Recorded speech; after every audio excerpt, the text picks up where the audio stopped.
Good morning, Facebook family and YouTube subscriber, Facebook family and friends, and my dedicated, loyal YouTube subscribers who watch my videos. Today it is Thursday, December 24th of 2015. It's Christmas Eve, and I'm sitting here. It's been one whole year. I'm going to do a video today, possibly later today, about a year of reviews. This has been a year for me. That's probably one of the most hectic years I've ever had. A lot of change took place in my life, and things didn't go exactly as planned for some of the things that I had anticipated.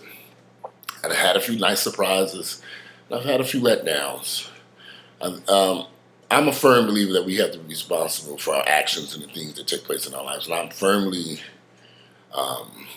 responsible for the positive and the negative things that took place in my life.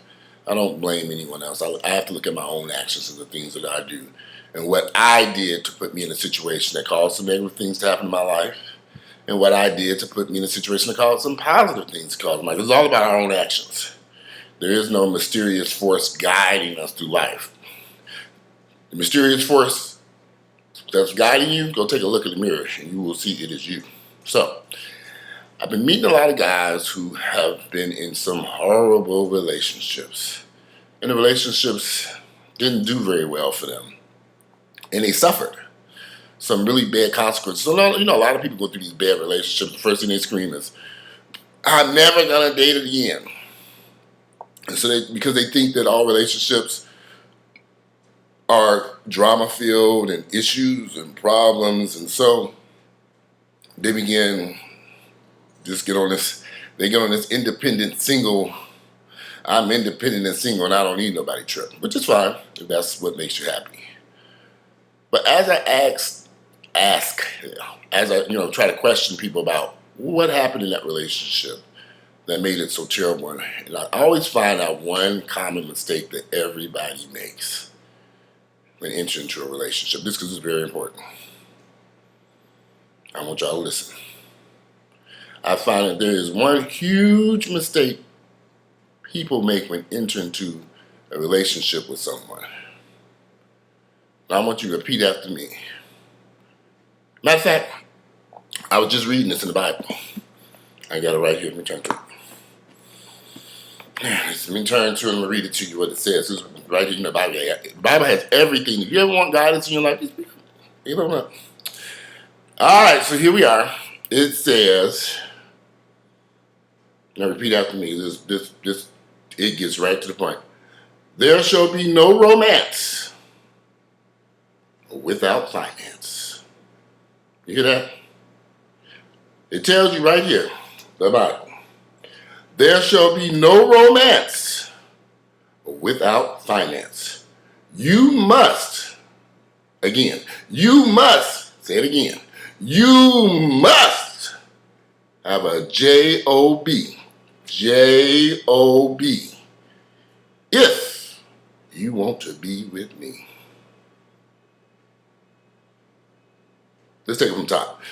There shall be no romance without finance. You must have a J-O-B if you want to be me.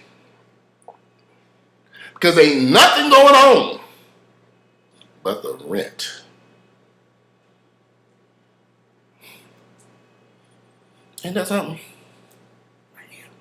In the Bible, it tells you have to pick a mate that got a little bit of money, some cheese, some dinero, finance. Because ain't nothing going on but the rent. And it's going to always be due every 30 days. Every time you wake up, them 30 days go back quick. So you have to choose a partner who's financially sound. Forget what's in his pants. That might play a little part of it. But you've got to quit entering into relationships with men folks and women folks who are financially in dire needs, who financially cannot help you, who financially cannot do anything for you. No romance without finance. That's so important. You can't be romancing some man. It's right in here. You can't be romancing some man, loving some man or woman or dog, or whatever you're doing these days. And they ain't got a job, they ain't got an income, they ain't got shit. They don't have no way to get no job, no income, they ain't doing nothing with their lives. People go through down periods. People lose jobs, things happen, I understand that. But if you constantly choosing mate after mate after mate after mate, and their finances are not in order, they don't have a job, and they don't understand that ain't nothing going on but the rent, you got a problem. Because life is just too serious. Love is too mysterious. See, we don't understand that, because love is mysterious. You can have successful relationships, but you got to quit looking at the flesh and begin looking at the wallet. And I'm not saying that you should, like I say, people go through all kinds of things. I've had my ups and downs financially in life. I ain't never not paying my rent though. But I've had my problems, I've had my ups and downs, I've had my issues, and I've been around the world and here back again.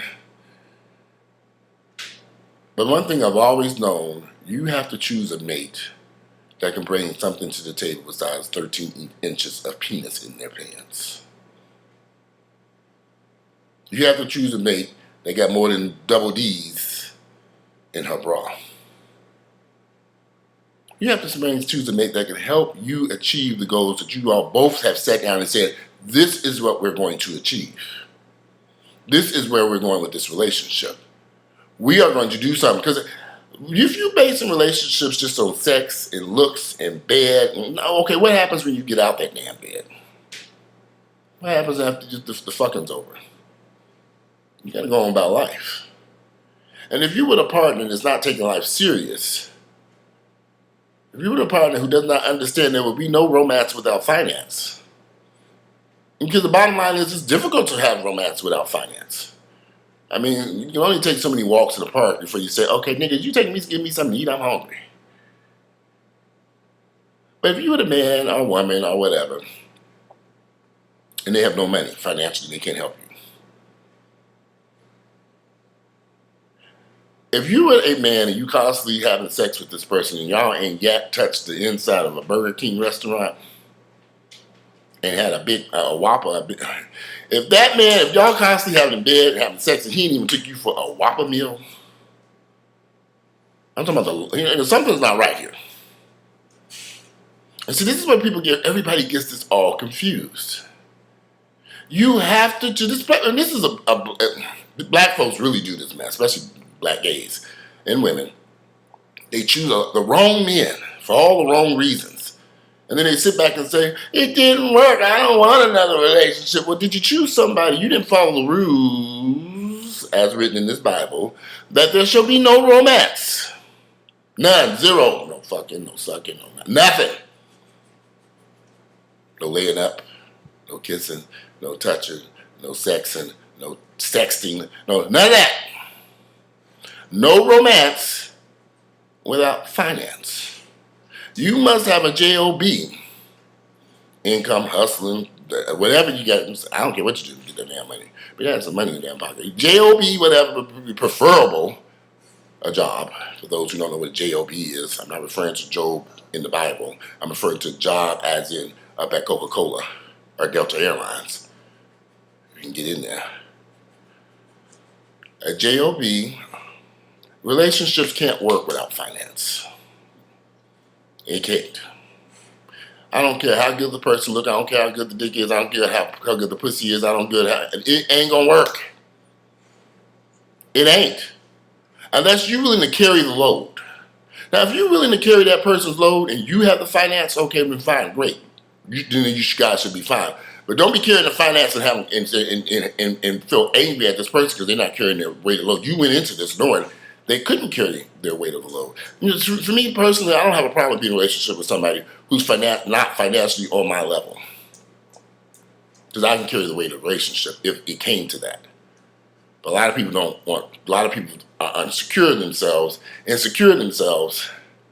they don't feel comfortable entering into a relationship like that, and I get that.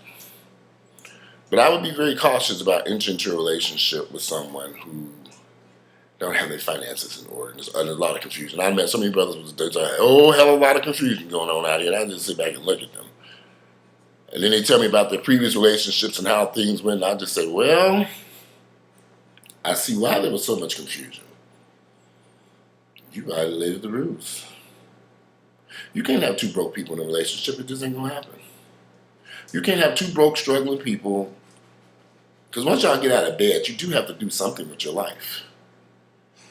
Something productive. And if somebody has to bring something to the table of value in order for it to work. And this is why so many relationships fail in our communities. Because we're not looking for value, substance. We're not looking for value. We're not looking for it. It's almost like some people. I hear people say, "Well, I'm not materialistic." It's nothing to do with materialistic. This is about being able to choosing a partner who can financially and be stable, keep the relationship going smoothly. It's just without money you can't survive in this country. It's just a fact. You're gonna need more than just some love to make a relationship work. You're gonna need some cash in your wallet to pay bills, to pay car notes, to travel, to do things. But relationships can be miserable without money. I ain't never had that experience. I ain't never really been without money. Well, I'm not considering this having rich. I've had my issues, but I've always known in order for relationships to go peacefully, you have to bringing something to the table, and mainly that's financial resources. But anyway, I can go on about this forever. But don't forget, you can go read, get your Bible, go in there and read it. No romance, no romance without finance. You must have a job if you want to be with me. Keep that as your rule of thumb when meeting people for relationships. And then you find out, where do you work at? Do you have a job? What do you make? And it's okay to ask those questions. You would want to. Like I know. If you like my videos, please click like, share them with family, members, and friends, and lovers, and haters, and everybody. You can see it's Christmas time. I got a beautiful Christmas tree in the background. Get out and enjoy your Christmas Eve. And Vegas, you need to shut up, because I'm almost done here. Thank you for watching my videos, and I'm out. Bye.